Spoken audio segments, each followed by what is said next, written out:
Have you ever heard the story of kings who died just a few days after taking the throne? A secret order that was suddenly destroyed, and a curse that shook history?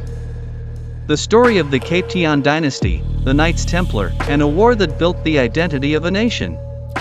A tale full of betrayal, power, curses, and war that forever changed the borders of Europe. If you think the Middle Ages were just about handsome knights and big castles, you're seriously mistaken.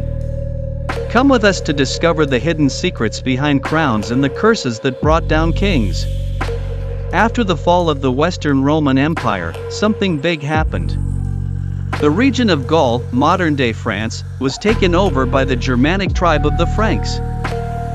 In the year 800 AD, Charlemagne, the legendary ruler of the Middle Ages, founded the Carolingian Empire and declared, "I am the heir of the Western Roman Empire."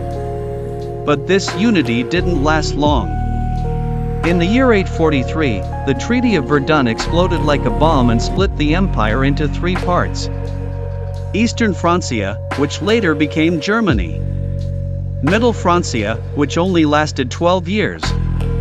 And Western Francia, which became our France.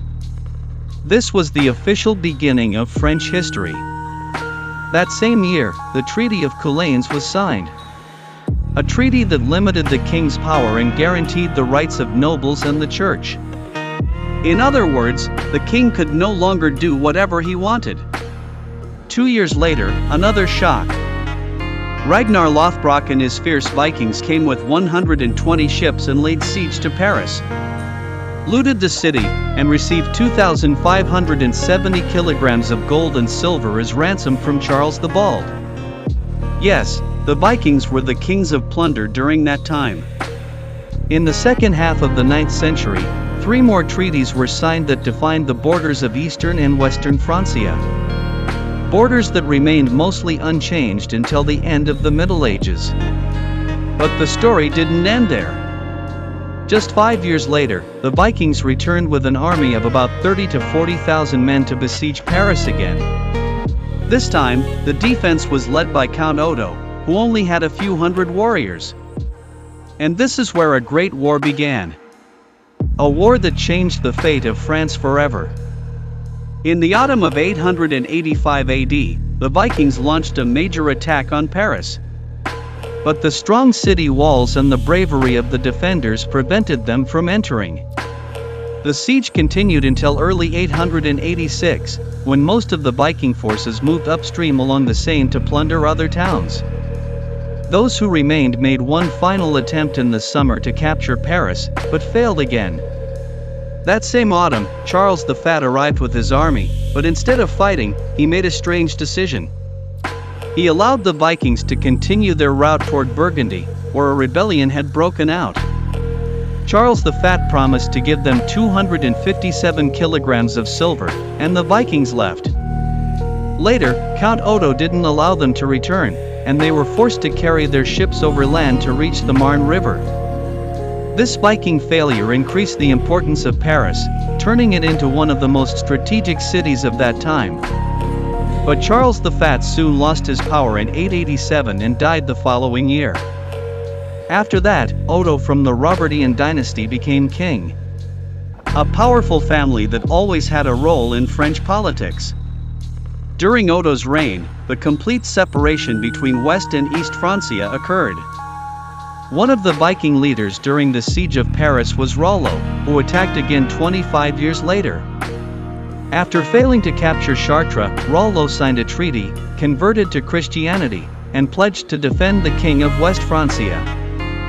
In return, Charles the Simple gave him the region of Rouen, marking the beginning of the Duchy of Normandy. A region that later played a major role in European history. The last Carolingian king of France, Louis the Lazy, died without an heir. His uncle Charles was the natural candidate, but the nobles chose a more distant relative who was still a descendant of Charlemagne. And so, the Capetian dynasty came to power, with Hugh Capet, the son of a powerful Frankish duke and count of Paris, who was also the grandson of the German emperor's sister. The Capetians are one of the oldest and largest royal dynasties in Europe, ruling France until the 14th century. Many European royal families are in some way descended from the Capetians. Hugh Capet was the first king to abandon the Germanic language and choose Old French instead. Paris became the official capital of France, its largest and wealthiest city.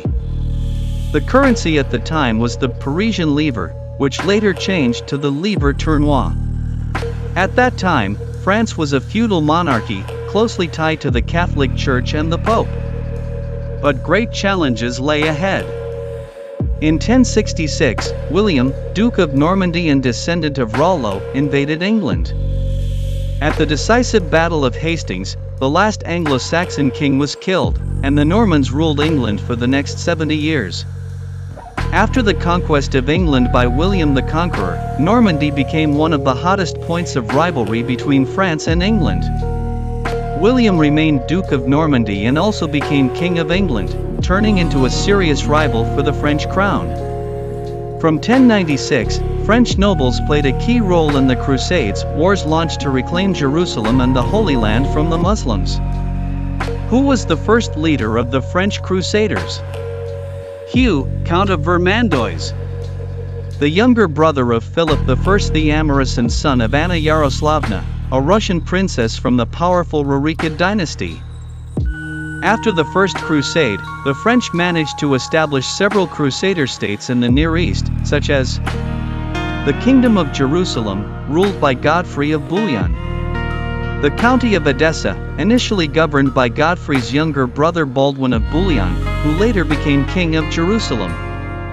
And the County of Tripoli, ruled by Raymond of Toulouse. But the story of the French nobles in the Crusades didn't end there.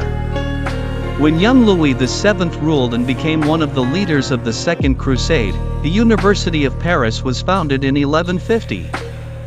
This university, which emerged from the cathedral school, is considered the second oldest university in Europe. Great minds like Albert the Great from Germany, Thomas Aquinas from Italy, and Roger Bacon from England studied there, and the University of Paris became one of the most important centers of learning in the Middle Ages. Now let's talk about the Notre-Dame Cathedral. A building whose construction began in 1163, when Louis VII gave permission to Bishop Maurice de Sully. This cathedral is a masterpiece of French Gothic architecture, and its construction lasted until the mid-14th century. Today, Notre Dame is one of the main symbols of France in Paris. It was the site of Napoleon's coronation and became globally famous thanks to the novel The Hunchback of Notre Dame. In 1190, Philip II Augustus, who joined other European kings in the Third Crusade, became the first king of France to abandon the title King of the Franks and officially call himself King of France. He fought many battles against Richard the Lionheart, the King of England. After Richard's death, he invaded Normandy and brought the region back under French control. During his reign, the famous defensive wall of Paris, the Wall of Philip Augustus, was built, and the University of Paris received its official charter from Pope Innocent III. One of Philip II's great descendants was Louis IX, known as St. Louis. A king who ruled for nearly half a century, implemented major legal reforms, and ended the Albigensian Crusades. These wars, launched under the order of his father Philip II and led by Simon de Montfort, resulted in the defeat of the Cathar religious movement and expanded the royal domain in southern France. In this bloody conflict, between 200,000 to 1 million Cathars were killed. Some historians consider this war a form of religious genocide. Raphael Lemkin, the Jewish legal scholar who coined the term genocide, identified the Albigensian Crusade as one of the historical examples of crimes against humanity. Well friends, the story of the Capetian dynasty and the Knights Templar was full of twists and turns. This dynasty had massive debts to the Templars and decided to seize their wealth and power. After the Crusades, the Catholic Church no longer needed these influential warrior monks. The Templars, a military religious order that had become one of the richest bankers of the Middle Ages, woke up one morning to find the King of France had ordered their arrest. torture, interrogation, and finally, in 1312, Pope Clement V announced that the order must be dissolved. The last Grand Master of the Templars, Jacques de Molay, refused to confess under torture, and instead of a normal execution, he was burned alive in the middle of the Seine River, right in front of Notre-Dame Cathedral. This shocking scene gave rise to the legend of the Templar curse. It is said that Jacques de Molay, at the moment of his death, cursed Pope Clement, King Philip IV, and his entire dynasty.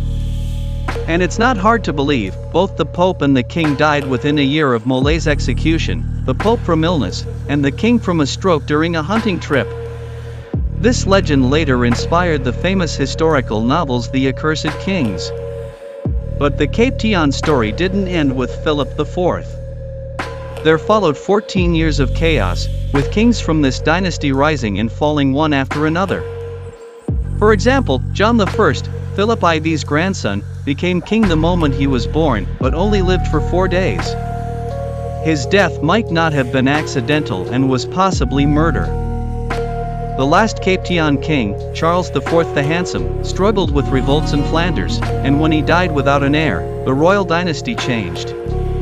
After that, Philip VI of the House of Valois ascended the throne, and this is where the famous and lengthy 100 Years' War began.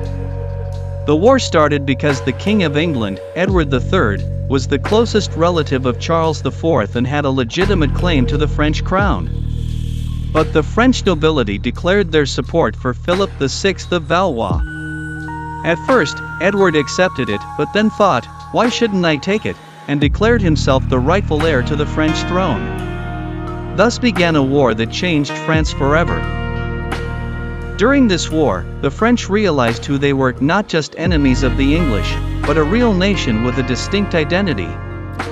This war marked the end of the Middle Ages and the beginning of the modern era, transforming France from a feudal monarchy into a centralized state where the king held absolute power and, instead of relying on peasants, used paid soldiers.